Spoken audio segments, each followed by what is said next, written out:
mo tún kí ẹ̀yin ọmọ Yorùbá pé ẹ kú ojúmọ́ o àánú Ọlọ́run yóò máa wá wa rí o ẹ tún wo tírélà tí ń lọ níwájú mi yìí o bítúmẹ̀tì wa ni o tẹ́ bá wò dáadáa tírélà Dangote ni ṣé rí ṣé ń wò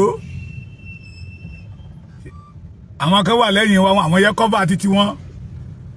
ilé yìí ò kọ́fà títẹ̀ ṣé ń wò this is our bítúmẹ̀tì wọ́n ṣe ń kó wa ní èrè lọ nìyẹn o ṣe rí òun lẹ̀ ń wò tí mo ń tẹ̀lé lẹ́yìn o ẹ máa wo mo mọ̀ pé ẹ ti rí nsìn ẹ ti rí dáadáa tí a bá gba òmìnira wa tá a wà láyé ara wa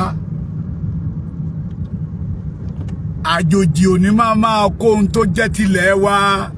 ẹjá dìde to fight for our freedom. To fight for the next generation, to fight for the unborn generation ṣe ń wò ó nìyẹn o mo kàn ní kí táwọn abala ń jáde àárín kiri káwọn kan ní gẹ́gẹ́ òun lẹ túrí yìí o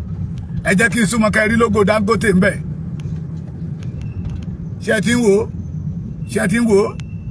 ń wo lógo Dangote ń bẹ̀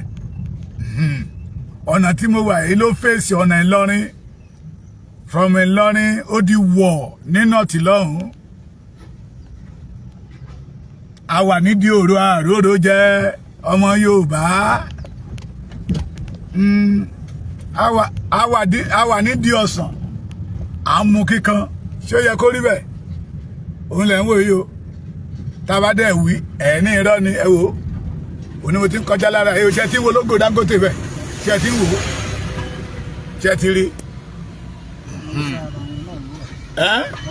Haúsá ńgbà tán ní bákọ̀ tí àwọn àgbààgbà títí wá lajúlẹ̀ bí sùkúndì wọ́n lajúlẹ̀ Fúlàní ti di ọ̀gá wọn pé ọyá ẹ lọ máa pọ́níṣì àwọn èèyàn yẹn ẹ lọ máa fìyà jẹ wọ́n àwa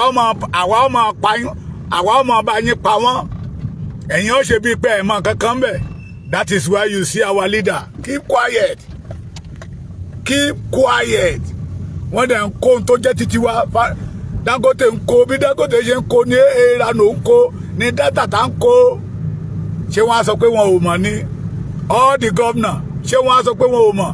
the senators the rep ṣé wọ́n á sọ pé wọn ò mọ̀ ní ọmọ aláṣọ wa wá ń wà kísà ọmọ ẹlẹ́ran wa wá ń jẹ eégún orú tí Dangote kó dání yẹn tó bá jẹ́ ọmọ Yorùbá kan ló kó dání wọn àti ààrẹ ẹ̀sẹ̀ Yorùbá ẹ fúnra o ẹ já fúnra o èyí tí mo tún rí láàárọ̀ ẹ nìyẹn o ni mo tún ní kẹ́ ẹ dára tú wò ó kẹ́ ẹ lè mọ̀ pé iṣẹ́ ń bẹ lọ́wọ́ wa láti ṣe pé we must fight for our freedom. Good morning.